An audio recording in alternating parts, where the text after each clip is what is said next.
Hi friends, good morning. இன்றைக்கி வந்து நம்ம 23வது நாள் டயட் வந்து என்னெல்லாம் எடுத்துக்க போகிறோம் அப்படிங்கிறது தான் இந்த வீடியோவில் பார்க்க போகிறோம். இதில் பார்த்தீங்கன்னா நான் இன்றைக்கி வந்து காலையில் பிரேக்ஃபாஸ்ட்டுக்கு நான் கேரட் ஜூஸ் பண்ண போகிறேன். அந்த கேரட் ஜூஸ் எப்படி பண்ணுறோம் அப்படிங்கிறதும் இந்த வீடியோவில் ஆட் பண்ணியிருக்கேன். நீங்கள் தொடர்ந்து பாருங்கள். அதுக்கப்புறம் பார்த்தீங்கன்னா இன்னும் 1 வீக் தான் இருக்குது. இந்த 1 வீக்குள்ளே நம்மளோட வெயிட் வந்து எவ்வளோ வந்திருக்கு அப்படிங்கிறத நம்ம வந்து பார்க்க போகிறோம். நீங்கள் எவ்வளோ எக்ஸைட்மெண்ட்டாக இருக்கீங்க அப்படிங்கிறத விட நான் வந்து ரொம்ப எக்ஸைட்மெண்ட்டாக இருக்கேன். நான் எப்படி வெயிட் வந்து எவ்வளோ கம்மியாக இருக்கு அப்படிங்கிறத தெரிஞ்சுக்கிறதுக்காக. ஓகே, வாங்க நம்ம இப்போ வீடியோக்குள்ளே போகலாம். இந்த நான் வந்து போடுற வந்து ஒவ்வொரு ரெசிபீஸும் பார்த்தீங்கன்னா நம்ம வீட்டில் ரெகுலராக பண்ணக்கூடிய ரெசிபீஸாக தான் இருக்கும். ஆனால் அதை வந்து எப்படி சாப்பிட்ணும், எவ்வளோ அளவாக சாப்பிட்ணும் அப்படிங்கிறதுக்காக தான் நான் அந்த வீடியோஸ்லாம் ஷேர் பண்ணியிருக்கேன். எக்ஸசைஸ் இதெல்லாம் பார்த்தீங்கன்னா உங்களுக்கு நிறைய வீடியோஸ் இருக்கும். அதெல்லாம் வந்து நீங்கள் பார்த்து கூட உங்களுக்கு எது சூட் ஆகுதோ அதை பார்த்து நீங்கள் செஞ்சுக்கலாம். எதுவுமே பண்ண முடியலைன்னா கூட நீங்கள் வாக்கிங் வந்து டெய்லி 10,000 ஸ்டெப்ஸ் கம்ப்ளீட் பண்ணாலே உங்களுக்கு வெயிட் லாஸ் வந்து கண்டிப்பாக நடக்கும். அது மாதிரி நீங்கள் ஃபுட் கண்ட்ரோல் அப்படிங்கிறது வந்து வெயிட் லாஸ் பண்ணுறதுக்கு ரொம்ப ரொம்ப அவசியம். கண்ட்ரோல் அப்படிங்கிறத விட நம்ம வந்து என்ன சாப்பிடணும் என்ன சாப்பிடக்கூடாதுன்னு தெரிஞ்சு சாப்பிட்டோம் அப்படின்னாலே நம்மளுக்கு வந்து வெயிட் வந்து கண்டிப்பாக வந்து சூப்பராக இறங்கும். ஓகே, வாங்க இப்போ நம்ம கேரட் ஜூஸ் எப்படி பண்ணலாம் அப்படிங்கிறத பார்க்கலாம். கேரட் ஜூஸ் வந்து ரொம்ப சிம்பிள் தான். நான் ஒரு 2 பெரிய கேரட்டை வந்து கட் பண்ணி வச்சுருக்கேன். அப்புறம் ஒரு சின்ன துண்டு இஞ்சி எடுத்து வச்சுருக்கேன். அப்புறம் லெமன் வந்து ஒரு அரை லெமன் புளிஞ்சிக்கிடுவேன். எனக்கு வேணுங்கிற அளவுக்கு புளிஞ்சிக்கலாம் அப்படின்னு வச்சுருக்கேன். அதுக்கப்புறம் பார்த்தீங்கன்னா கிளாஸில் வந்து சியா சீடு வந்து ஊற வச்சு வச்சுருக்கேன். ஓகே, இப்போ நம்ம இதை எல்லாத்தையும் வந்து மிக்சியில் சேர்த்து அடிச்சுட்டு பிழிஞ்சிட்டு, அதாவது இந்த இதில் உள்ள சக்கையெல்லாம் வந்து நம்ம வடிகட்டிட்டோம்னா தான் குடிக்கிறதுக்கு ஈஸியாக இருக்கும். அதனால் வடிகட்டிட்டு இது கூட லெமன் பிழிஞ்சு நம்ம குடிக்க போகிறோம். ஓகேவா, வாங்க பார்க்கலாம்.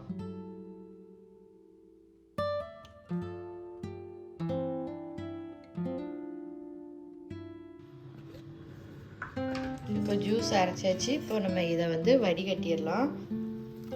இது வந்து திக்காக இருந்துச்சுன்னா கொஞ்சம் தண்ணி சேர்த்துக்கோங்க. தண்ணி சேர்த்து வடிகட்டிடுங்க. நான் வடிகட்டிட்டு காமிக்கிறேன். கேரட் ஜூஸ் வந்து குடித்தா வந்து வெயிட் அதிகமாகும் அப்படிங்கிறதெல்லாம் உண்மை கிடையாது. கேரட் எல்லாமே வந்து நம்ம ஃபுட்டில் வந்து சேர்த்துக்கலாம். எதுவும் வந்து அவாய்ட் பண்ணணும்னு அவசியம் கிடையாது. ஓகேவா, இப்போ கேரட்டை வந்து ஜூஸை பிழிஞ்சு எடுத்தாச்சு. இப்போ இதில் ஒரு அரை லெமனை வந்து நான் புளிச்சிக்கிறேன். இது பெரிய லெமனாக இருக்கிறதுனால ஒரு அரை லெமன் மட்டும் புளிச்சிக்கிறேன். நீங்கள் வந்து ஃபுட்டில் வந்து லெமன், இஞ்சி இதெல்லாம் வந்து வெயிட் லாஸ் பண்ணும்போது அடிக்கடி சேர்த்துக்கிட்டீங்க அப்படின்னாலே உங்களுக்கு வந்து வெயிட் நல்லா இறங்கும். கால் வலிலாம் இருக்கிறவங்க பார்த்தீங்கன்னா லெமனை வந்து அளவாக சேர்த்துக்கோங்க. இப்போ நம்மளுக்கு சியா சீடு வந்து நல்லா ஊறி இருக்குது. இப்போ இதில் வந்து இதை ஆட் பண்ணிடலாம். எப்போவுமே வந்து வெயிட் லாஸ் பண்ணுறோம் அப்படிங்கிறதுக்காக நான் ஜூஸ் எல்லாம் குடிக்கக்கூடாது, ஒன்லி வந்து நான் அப்படியே ராவாக தான் சாப்பிடுவேன் அப்படிலாம் நம்மளால் இருக்க முடியாது. ஏன்னா நம்மளும் மனுஷங்க தான். அதனால் சின்ன சின்ன ஆசைகள்லாம் வரத்தான் செய்யும். அதனால் இடையில இந்த மாதிரி ஜூஸ் போட்டு சாப்பிட்றது ஒன்றும் தப்பு கிடையாதுன்னு நான் நினைக்கிறேன். நான் இப்படி தான் வந்து என்னோடய வெயிட்டை வந்து லாஸ் பண்ணிகிட்ருக்கேன். பார்த்திங்கன்னா இந்த பெரிய மக்குக்கு 1 மக்கு அளவுக்கு நான் வந்து கேரட் ஜூஸ் எடுத்துக்கிட்டேன். இது எல்லாத்தையுமே வந்து நான் குடிக்கும்போது எனக்கு வயிறு வந்து ஃபில் ஆயிரும். அப்படி ஒரு வேளை ஃபுல் ஆகலை அப்படின்னா நான் வந்து இந்த ஒரு குக்கும்பர் எடுத்து வச்சுருக்கேன், அதை சாப்பிடுவேன். அப்படி இல்லைன்னா ஒரு கொய்யாப்பழம் எடுத்து வச்சுருக்கேன். இது 2ல் ஏதாவது ஒன்றா சாப்பிட்டுக்குவேன். ஓகே ஃப்ரெண்ட்ஸ், நீங்களும் வந்து இதை மாதிரி ட்ரை பண்ணி பார்க்கலாம். நம்மளுக்கு வந்து எதை பிடிக்குதோ அந்த பிடிக்கிறத நம்ம வந்து எப்படி சாப்பிட்ணுன்னு அதை தெரிஞ்சுக்கிட்டு நம்ம சாப்பிட்டாலே போதும். நம்மளுக்கு வெயிட் லாஸ் வந்து சூப்பராக நடக்கும். ஓகேவா, அடுத்து வந்து நம்ம லஞ்சுக்கு என்ன சாப்பிட்றோம் அப்படிங்கிறத பார்க்கலாம். லஞ்ச் பார்த்தீங்கன்னா கொஞ்சம் டிஃப்ரெண்ட்டாக நம்ம எப்போவும் யூஸ் பண்ணுற பீக்கங்காய் வச்சு கொஞ்சம் டிஃப்ரெண்ட்டாக ட்ரை பண்ணி பார்க்கலாம்னு நினச்சேன். எப்போவுமே வந்து நம்ம பீக்கங்காய் வச்சு பருப்பு கூட்டு அல்லது பொரியல் இந்த மாதிரி தான் செஞ்சு சாப்பிடுவோம். பீக்கங்காய் பால் கறி எப்படி செய்யலாம் அப்படிங்கிறது தான் இந்த வீடியோவில் நான் உங்களுக்கு ஷேர் பண்ண போகிறேன். நான் 2 பீக்கங்காய் பெருசாக இருந்தது எடுத்தேன். அதை தோல் எடுத்துட்டு கட் பண்ணி வச்சுருக்கேன். அப்புறம் ஒரு பல்லாரி வெங்காயத்தை இந்த மாதிரி நீல வாக்கில் கட் பண்ணி வச்சுருக்கேன். 3 பச்சை மிளகாய், கொஞ்சம் கருவேப்பிலை எடுத்து வச்சுருக்கேன். அதுக்கப்புறம் பார்த்தீங்கன்னா நான் வந்து பீக்கங்காவோட தோலை வந்து எடுத்து வச்சுருக்கேன். இதை வந்து நம்ம சட்னி அரைச்சோன்னா நல்லா டேஸ்டியாக இருக்கும். அதனால சட்னி அரைச்சிக்கலாம் அப்படின்னு சொல்லிட்டு இதை எடுத்து வச்சுருக்கேன். சட்னி வந்து நான் அடுத்த வீடியோவில் உங்களுக்கு ஷேர் பண்ணுறேன். ஓகேவா, பீக்கங்காய் பால்கறி செய்கிறத வந்து நம்ம ஆட் பண்ணாலே கொஞ்சம் லாங் ஆயிரும் வீடியோ. அதனால இதை வந்து நான் அடுத்து செப்பரேட் வீடியோவில் ஷேர் பண்ணுறேன். அதனால தனியாக எடுத்து வச்சிடலாம். ஓகே, இப்போ வந்து நம்ம ரெடி பண்ண ஆரம்பிச்சிடலாம். இதுக்கு வந்து ஒரு கடாயில் வந்து கொஞ்சம் எண்ணெய் விட்டு அந்த எண்ணெயை வந்து ஹீட் பண்ணியிருக்கேன். சூடான உடனே நம்ம கடுகு, உளுந்து, கடலைப்பருப்பு போட்டு தாளிச்சிக்கலாம். இப்போ 1 ஸ்பூன் அளவுக்கு கடுகும் உளுந்தும் போட்டிருக்கேன். அதுக்கப்புறம் ஒரு அரை ஸ்பூன் அளவுக்கு கடலைப்பருப்பு எடுத்திருக்கேன். இது நல்லா வெடிக்கட்டும். இப்போ கடுகு வெடிக்க ஆரம்பிச்சுட்டு நம்ம எடுத்து வச்சுட்டு கருவேப்பிலை ஆட் பண்ணிடலாம். கூடயே வந்து 3 பச்சை மிளகாய் ஆட் பண்ணியிருக்கேன். நீங்கள் வந்து உங்கள் காரத்துக்கு ஏற்ற மாதிரி அட்ஜஸ்ட் பண்ணிக்கோங்க. இப்போ இதெல்லாம் பொரிஞ்சு முடிச்சோடனே நம்ம வெங்காயத்தை ஆட் பண்ணிடலாம். இப்போ இது நல்லா வதங்கட்டும் பார்க்கலாம். பார்த்தீங்கன்னா வெங்காயம் நல்லா வதங்கிடுச்சு. இதில் வந்து ஒரு 5-6 பல்லு பூண்டை வந்து நல்லா தட்டி ஆட் பண்ணிக்கோங்க. நான் தோலோடையே தட்டியிருக்கேன். இப்போ இப்படி சேர்க்கும்போது நல்லா வாசமாக இருக்கும். இப்போ இது கொஞ்சம் வதங்கட்டும். இப்போ பூண்டோட பச்சை வாசனை மாறிடுச்சு. இப்போ நம்ம கட் பண்ணி வச்சுருக்க பீர்க்கங்காயை இதில் ஆட் பண்ணிடலாம். இப்போ பீர்க்கங்காய் ஃபுல்லாத்தையும் ஆட் பண்ணியாச்சு. இப்போ நல்லா இதை வந்து இந்த எண்ணெயிலேயே வந்து வதக்கி வச்சுக்கலாம். இது வந்து பீர்க்கங்காய் பார்த்தீங்கன்னா அதிகமாக இருந்த மாதிரி இருக்கும். ஆனால் வெந்த உடனே கொஞ்சம் சுருங்கிடும். வெயிட் லாஸ் பண்ணுறதுக்கு பார்த்தீங்கன்னா தண்ணி காய்கறிகள் அதிகமாக வந்து ஃபுட்டில் சேர்த்துக்கிட்டிங்கன்னா அது வந்து உங்களுக்கு வெயிட் லாஸ்க்கு ரொம்ப ஹெல்ப்ஃபுல்லாக இருக்கும். இது வந்து ஒரு தட்டு போட்டு மூடி கொஞ்சம் நேரம் வந்து இந்த பீர்க்கங்காயை ஒரு அரை வேக்காடு வர்ற அளவுக்கு வேக விட்டுடலாம். இப்போ பார்த்தீங்கன்னா காய் வந்து ஒரு 5 நிமிஷம் நல்லா வெந்துடுச்சு. இப்போ நம்ம மசாலாலாம் என்ன மசாலாலாம் சேர்க்கணும் அப்படிங்கிறத பார்த்துடலாம். 1 ஸ்பூன் அளவுக்கு மல்லித்தூள் ஆட் பண்ணிக்கோங்க.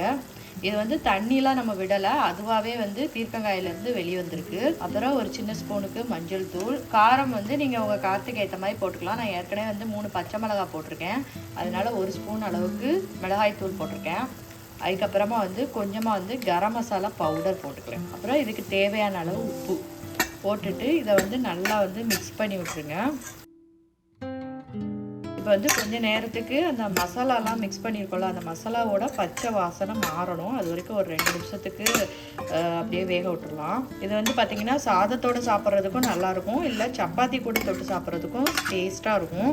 நம்ம சப்பாத்திக்கெலாம் வந்து அடிக்கடி குருமா அந்த மாதிரி தான் செஞ்சிட்ருக்கோம். அதுக்கு பதிலாக இந்த பீர்க்கங்காய் வச்சு இந்த கிரேவி ஒரு ட்ரிப் செஞ்சு பாருங்கள், செம்ம டேஸ்ட்டாக இருக்கும். ஒரு ட்ரிப் நீங்கள் செஞ்சிட்டிங்கன்னா கண்டிப்பாக வந்து அடிக்கடி இதை ட்ரை பண்ணி பார்ப்பீங்க.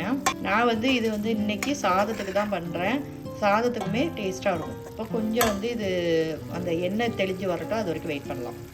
இப்போ பார்த்தீங்கன்னா நல்லா வந்து கொதிச்சு அந்த மசாலாவோட பச்சை வாசனைலாம் மாற ஆரம்பிச்சிடுச்சு. இப்போது நம்ம காய்ச்சி வச்சுருக்க பால் ஆட் பண்ணிடலாம். இது வந்து நான் லோ ஃபேட் மில்க் தான், ஒரு டம்ளர் சூடு பண்ணி ஆற வச்சு வச்சுருக்கேன். அதை இதில் ஆட் பண்ணிடலாம். ஆட் பண்ணிவிட்டு இதை நல்லா வந்து கலந்து விட்டுருங்க. இப்போ இதை வந்து ஒரு லிட்டு போட்டு மூடி ஒரு 5 நிமிஷத்துக்கு நல்லா வந்து கொதிக்கட்டும். கொதிச்சதுக்கப்புறமா நம்ம பார்க்கலாம். இந்த நேரத்தில் உப்பெல்லாம் கரெக்டாக இருக்கான்னு நீங்கள் செக் பண்ணிக்கோங்க. பார்த்தீங்கன்னா நல்லா கொதிச்சிடுச்சு, பச்சை வாசனை எல்லாம் மாறிடுச்சு. பார்த்தீங்கன்னா எண்ணெய் எல்லாம் மேலே தெளிஞ்சு வந்துட்டு இப்போ ஸ்டவ் ஆஃப் பண்ணிடலாம். ஆஃப் பண்ணிவிட்டு இது சூடான சாதத்துலேயோ அல்லது சப்பாத்தி கூடயோ சாப்பிட்றதுக்கு சூப்பராக இருக்கும். நம்ம பால் ஊற்றுனதுனால கொஞ்சம் திரிஞ்ச மாதிரி தான் இருக்கும், ஆனால் டேஸ்ட்டு செமையாக இருக்கும். பால் வந்து எந்த காரம் அல்லது உப்பு சேர்க்கும்போது கொஞ்சம் திரிஞ்ச மாதிரி ஒரு பக்குவத்துக்கு தான் வரும், ஆனால் டேஸ்ட்டு சூப்பராக இருக்கும். இது வந்து நம்ம தயிர் சேர்க்குற மாதிரி தான். தயிர் வந்து ஏதாவது குழம்புல சேர்த்தானா ஒரு மாதிரி பிரிஞ்சு நிற்கல, அது மாதிரி தான் இருக்கும். ஆனால் சாப்பிடும்போது செமையாக இருக்கும். ஓகேவா, நீங்களும் வந்து உங்கள் வீட்டில் ட்ரை பண்ணி பாருங்கள். ஓகே ஃப்ரெண்ட்ஸ், உங்களுக்கு இந்த ரெசிபி ரொம்ப பிடிச்சிருக்கும்னு நினைக்கிறேன். நெக்ஸ்ட் இன்னொரு வீடியோவில் பார்க்கலாம். நீங்களும் வந்து உங்கள் வீட்டில் ட்ரை பண்ணி பாருங்கள். இப்போ இதை வந்து நான் ரைஸ் கூட பரிமாறிட்டு உங்களுக்கு காமிக்கிறேன். இன்றைக்கி மத்தியானம் வந்து ஒரு சேலட் செய்யலான்னு பார்த்தேன். அந்த சேலட் வந்து பார்த்திங்கன்னா கொஞ்சம் ஸ்வீட் கார்னும் கொஞ்சம் பன்னீரும் சேர்த்து அந்த பன்னீரை வந்து கொஞ்சம் நல்லா ஊற்றி விட்ருக்கேன். ஊற்றி விட்டுட்டு அதில் வந்து கொஞ்சம் சில்லி ஃப்ளேக்ஸு, அப்புறம் கொஞ்சம் சீரகத்தூள், கொஞ்சம் மஞ்சள் தூள், கொஞ்சம் உப்பு, அப்புறம் கொஞ்சம் மிளகுத்தூள் இவ்வளவு சேர்த்து ஒரு நிமிஷம் மட்டும் ஓவனில் வச்சு எடுத்திருக்கேன். நீங்கள் வந்து இதை வந்து லைட்டாக ஃப்ரை பண்ணிவிட்டு நீங்கள் யூஸ் பண்ணிக்கலாம். ஓவன் இல்லாதவங்க சும்மா லைட்டாக கொஞ்சமாக ஒரு எண்ணெய் விட்டு அதை வந்து லைட்டாக ஃப்ரை பண்ணிக்கலாம். பண்ணிவிட்டு இப்போ இதில் நம்ம சாலடுக்கு சேர்க்க வேண்டியதெல்லாம் சேர்த்துடலாம். இது வந்து சும்மா நான் எப்போவுமே டெய்லி வந்து வெஜிடபிள் சாலட் சாப்பிடும்போது போர் அடிக்கும் அப்படிங்கிறதுக்காக கொஞ்சம் டிஃப்ரெண்ட்டாக இருக்கட்டுமே அப்படிங்கிறதுக்காக இதை ட்ரை பண்ணுறேன். அதுக்கப்புறம் வந்து கொஞ்சம் குக்கும்பர் ஆட் பண்ணிக்கலாம். நான் வந்து குக்கும்பர் ரொம்ப பெருசாக இருந்ததுனால ஒரு அரை குக்கும்பரை வந்து நல்லா பொடிசாக கட் பண்ணி வச்சுருக்கேன். அப்புறம் ஒரு கொஞ்சம் அரை வெங்காயம் பொடிசாக அதையும் கட் பண்ணி அதையும் ஆட் பண்ணிக்கிறேன். அப்புறம் வந்து க்ரீன் ஆப்பிள் ஆட் பண்ணுறேன். இது வந்து கொஞ்சம் காரம், அதுக்கப்புறம் அது கூட வந்து கொஞ்சம் ஸ்வீட்டாக இருக்கிற மாதிரி இருக்கும், நல்லாயிருக்கும் சாப்பிட்றதுக்கு. அதுக்கப்புறம் இதில் வந்து ஒரு ஸ்பூன் அளவுக்கு ஆலிவ் ஆட் பண்ணிக்கலாம். உங்களுக்கு ஆலிவ் எவ்வளோ வேணுமோ அதுக்கு ஏற்ற மாதிரி ஆட் பண்ணிக்கோங்க. உங்களுக்கு ஆலிவ் நிறைய பிடிக்கும்னா நிறைய ஆட் பண்ணிக்கோங்க, இதெல்லாம் உங்கள் இஷ்டம் தான். இப்போ எல்லாமே ஆட் பண்ணியாச்சு. இப்போ இதை நல்லா மிக்ஸ் பண்ணிட வேண்டியது. இப்போ அந்த பன்னீர் அப்புறம் அது கூட இருக்கிற வெஜிடபிள்ஸ், அந்த ஆப்பிளில் இருக்கிற லைட்டான ஒரு புளிப்பு டேஸ்ட்டு அதோடு சேர்த்து சாப்பிட்றதுக்கு செமையாக இருக்கும். அப்புறம் லேசாக வந்து லெமன் புழிஞ்சுக்கோங்க. இப்போ இப்போ இது இன்னும் கொஞ்சம் டேஸ்ட் கொடுக்கணும் அப்படிங்கிறதுக்காக நான் வந்து ஒரிகானோ வந்து கொஞ்சமாக ஆட் பண்ணியிருக்கேன் மேலே. பிழிஞ்சிட்டு இப்போ இதை வந்து சாப்பிட வேண்டியதான். சூப்பராக இருக்கும். ட்ரை பண்ணி பாருங்கள். ட்ரை பண்ணி பார்த்துட்டு எப்படி இருக்குன்னு சொல்லுங்கள். ஓகேவா? அடுத்து நம்ம இப்போ என்ன சாப்பிட போகிறோம் அப்படிங்கிறத பிளேட்டிங் பண்ணிவிட்டு பார்க்கலாம். சாப்பாடு வந்து எடுத்து வச்சாச்சு. கொஞ்சமாக வந்து ரைஸ் எடுத்திருக்கேன். அப்புறம் பீர்க்கங்காய் தோல் போட்டு அரைச்ச துவையல், அப்புறம் பீர்க்கங்காய் பால் கறி, அப்புறம் வெஜிடபிள் சாலட். ஓகேவா? இதான் வந்து இன்றைக்கி என்னோட லஞ்ச். இன்றைக்கி வந்து சூப்பரான செமையான சாப்பாடு நான் சாப்பிட்டு என்ஜாய் பண்ண போகிறேன். அடுத்து வந்து நம்ம டின்னர் வீடியோவில் பார்க்கலாம். இப்போது நம்ம டின்னருக்கு பார்த்திங்கன்னா ஹெல்தியான கலோரி ரொம்ப கம்மியான மசாலா பொரி எப்படி செய்யலாம் அப்படிங்கிறது தான் இந்த வீடியோவில் பார்க்க போகிறோம். இது வந்து பார்த்திங்கன்னா இது வந்து பசங்களுக்கு ஆட் பண்ணுறதுக்காக நான் எடுத்து வச்சுருக்கேன். நம்மளுக்கு வந்து பண்ணுறது வந்து கொஞ்சம் டிஃப்ரெண்ட்டாக இருக்கும். ஓகே, வாங்க எப்படி செய்யலாம் அப்படிங்கிறத பார்த்துடலாம். இதுக்கு ஒரு கடாயை அடுப்பில் வச்சு அதில் கொஞ்சமாக வந்து தேங்காய் எண்ணெய் விட்டுக்கலாம். இதில் தேங்காய் எண்ணெயில் செஞ்சிங்கன்னா இந்த பொரி வந்து நல்லா டேஸ்ட்டாக இருக்கும். அதுக்காக கொஞ்சம் தேங்காய் எண்ணெய் சேர்த்துருக்கேன். இது சூடாகட்டும், நம்ம பார்க்கலாம். சூடானோன்னா ஒரு ஸ்பூன் அளவுக்கு கடுகு உளுந்து போட்டு வெடிக்க விட்டுக்கலாம். இப்போ கடுகு உளுந்து வெடித்ததுக்கப்புறமா ஒரு 5-6 பல் வெள்ளைப்பூடு எடுத்து வச்சுருக்கேன். அதையும் ஆட் பண்ணி இப்போ இதை வந்து செவக்க வறுத்து விட்டுக்கலாம். இந்த வெள்ளைப்பூடு சேர்த்திங்கன்னா காரப்பொரி வந்து நல்லா டேஸ்ட்டாக நல்லா வாசமாக இருக்கும். இப்போ வெள்ளைப்பூடு வதக்கினதுக்கப்புறமா ஒரு குட்டி கருவேப்பிலையை ஆட் பண்ணி அதையும் வந்து நல்லா வதக்கி விட்டுக்கலாம்.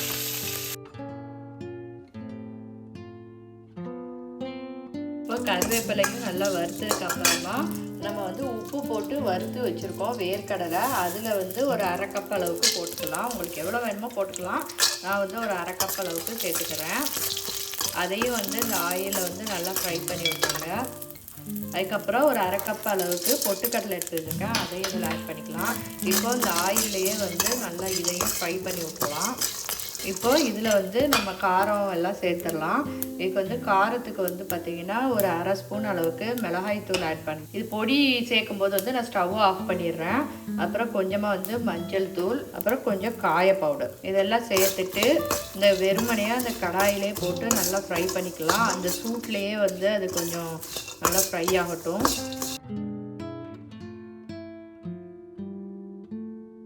பார்த்திங்கன்னா நம்ம சேர்க்க வேண்டியது எல்லாமே சேர்த்தாச்சு. இப்போ நம்ம பொரியை ஆட் பண்ணிடலாம். இப்போ நம்ம வேணுங்கிற அளவுக்கு பொரியை ஆட் பண்ணிக்கலாம். நான் வந்து இந்த பேக்கெட்டில் ஒரு பாதி பேக்கெட் ஆட் பண்ணிக்கிறேன். ஆட் பண்ணிவிட்டு இப்போ இதை வந்து நல்லா மிக்ஸ் பண்ணி விட்டுடலாம்.